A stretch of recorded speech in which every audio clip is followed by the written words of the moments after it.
What exactly is the lit RPG genre? What range, what parameters would you set and put on the lit RPG genre? How much of a continuum would you put on, like, what ranges that the lit RPG genre can reach? We're going to talk about that today.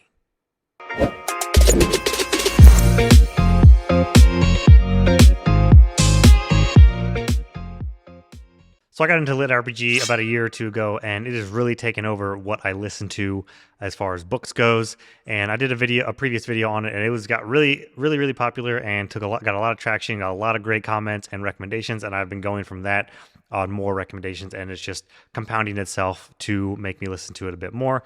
But I really wanted to get into my thoughts on the lit RPG genre, specifically the range that it can go, the sort of continuum of the lit RPG subgenre. I believe every genre and subgenre has this continuum of the range that they can go with. I did one video a long time ago about the mysteries and thrillers, just simply the differences of mysteries and thrillers because they always follow under the same one. But this concept has grown to me to all genres, and I wanted to do this about the lit RPG genre because not a lot of people know a lot about lit RPG, or they think it falls under this one specific parameters that it needs to have. And to me, that's just not true. I think it's very much like any other genre or subgenre, to where it has a lot of fluctuation because of how much popularity it has been getting and all of the different authors that have been writing in it. So that's what I'm going to talk about today. What is the lit RPG genre, and what's its ranges. So lit RPG is literally literary RPG, role-playing game. So it is the written version of a RPG. To me, in simplest terms, if you were to take a game of Dungeons and Dragons and have the dungeon master write a book from that experience, that would be a lit RPG book. That's basically, I think that's kind of how things have progressed or started. To me, it's like, okay, you like playing RPGs, you like doing these things, but if you don't have a team, if you don't have, when you're not playing it, what's going to scratch the itch? You're going to read lit RPG. So I think that's I didn't do any, the history of Googling or anything, but to me, that's how the genre sort of, like, some of the older books kind of started, and it has evolved from there. Just like every other book genre, it varies wildly. So it's not just going to be straight up Dungeons and Dragons type of lore, though I'm sure there's a lot out there that will have that. But essentially, it's kind of like a video game or RPG as a book. So if that sounds up your alley, I think it is really good to dive into. To me, it is one of the most addicting subgenres that there is because of the progression system, because you're constantly leveling, you're constantly going on to the next thing. Not everybody's gonna fall in love with that, but that's just sort of the thing that I sort of like, keeps me hooked. Like a lot of the sci-fi and fantasy genre, there's a lot of bleed over in between. So most of them will say be dominantly fantasy or dominantly sci-fi, but there's a lot of times that there's a bleed over. And with lit RPG, it can be both. It can either be one or the other, or there's little elements of both. Like, there's one series I've read, Iron Prince, which is just straight sci-fi. I think it's the only one that's just straight sci-fi, but there's a few others that sort of do this VR type lit RPG story, which I haven't gotten into yet. But then even the fantasy ones have a sci-fi element, because a common element in this is sort of aliens coming over, taking over the world, integrating multiple worlds, multiple Earths, I guess you could say, together, multiple universes. And to me, that's a sci-fi element, but it's in a fantasy world. So it's still predominantly fantasy, but there's still sci-fi elements because of that sort of universes colliding, aliens or other supreme beings, factions coming in, and that's more of a sci-fi thing to me versus fantasy. But there's a blurred lines, and I guess it could be debated either way. So the lit RPG has a huge range, just the same as any other fantasy and sci-fi, but it just has to fall under the certain progression system rules. Now, the idea for the genres as a continuum is when I going back to my mysteries and thrillers book video, with the difference in mysteries and thrillers to me was there's an external and an internal sides of each continuum for genres. And with those, the mystery side is much more external. It's more about the mystery. The thriller side is much more about the person and the character flaws of that person. That's just a shortened down version of it. So to me, for the genre continuum, it comes down to internal versus external. So, it's on this constant line of how much of an internal focus the book might have, or how much of an external focus the book might have. So to me, internal is usually going to be on the character side. External is going to be sort of on the world. Like fantasy in general. When people talk about a lot of fantasy books, they're going to say, okay, is this a character focused book? Is this a world building type of focused book or author? Or does it fall somewhere in the middle? Which one is their focus? And I think a lot of authors have their strengths and weaknesses for, this one does really, really good character work and then the plots are decent. Or this one is all about world building and magic, but the characters are just fine.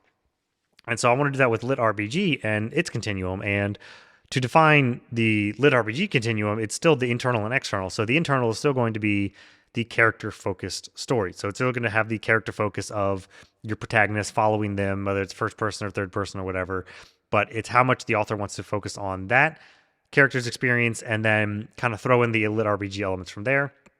And the external is going to be, sort of akin to the world building, but specifically the leveling system. This is when it becomes much more complicated, much more convoluted for how these leveling systems are, how complicated, how much they're fleshed out. There are some series I've read that the leveling system is ridiculous. Like, I feel like the authors have this murder board, red string wall, conspiracy theorist wall of how they are planning out their magic system and the levels of it and everything. And it's incredible, the detail and the length that they go through.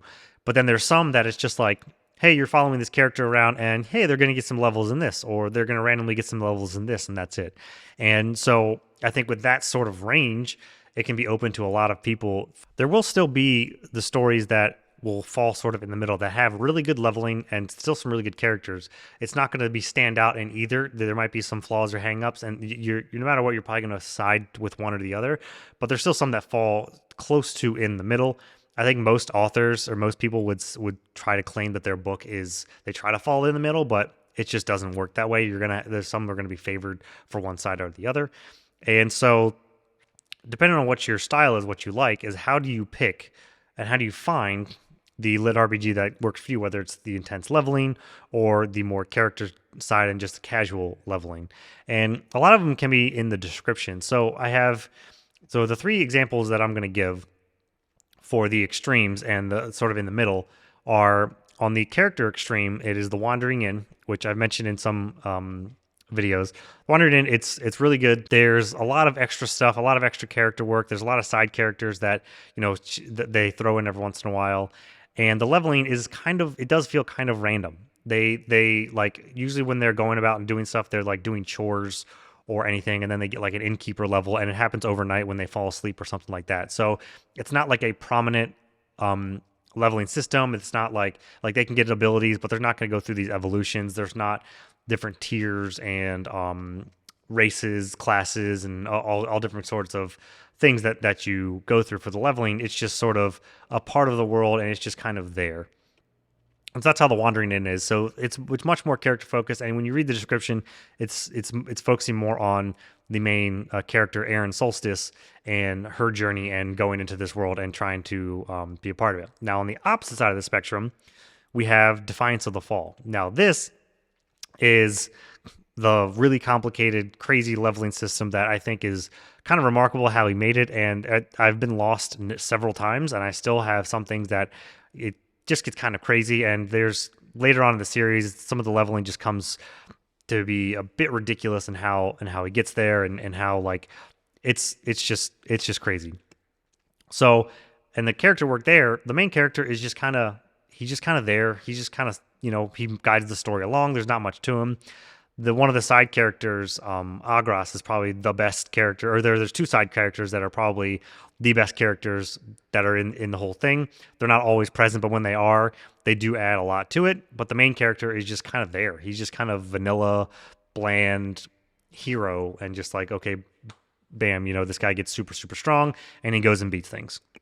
But the leveling is where it really, really shines. And when you read that description, it is talking about a lot about the universe, the multiverse, the system. It says that, Zach falls into this, Zach's world falls into the system, and then he has to do all this, and then so the description itself talks more about the actual universe than about Zach. And that, to me, is the difference of if you want to find certain books with that sort of lingo, it's going to be hard to really pin down. You might have to go into the comments or the reviews. And I'd say the middle ground for what's really good characters and really good leveling system, I'd put it a little side to the leveling system maybe. Well, it's actually pretty close. Is a He Who Fights with Monsters, and there's a reason why that is one of the most recommended, or if not the most recommended, lit RPG series. Oh well, I guess it would be Dungeon Crawler Carl as well. That's just like in a stratosphere all on its own to me, especially if you like audiobooks. But I think He Who Fights with Monsters is a very good second to Dungeon Crawler Carl in great leveling, great system of range of different tiers of levels and different ways that they level and get stronger in the opposition, and then the characters and the crew and the side characters are all very good, very entertaining as well. So I think that would be the middle ground on the continuum of the internal and external focus for the lit RPG genre as a whole.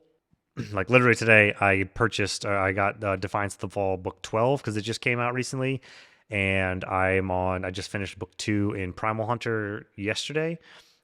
So there's a couple of series that I'm continuing, and a lot of these like Defiance of the Fall and Monsters, He Who Fights with Monsters are continuing. Like they're still 10 books deep, 10 plus books deep, and they're going further than that. So there's a lot there's a lot out there for sure. So it's really easy to get so sucked into these, and I do recommend the audiobooks for a lot of them.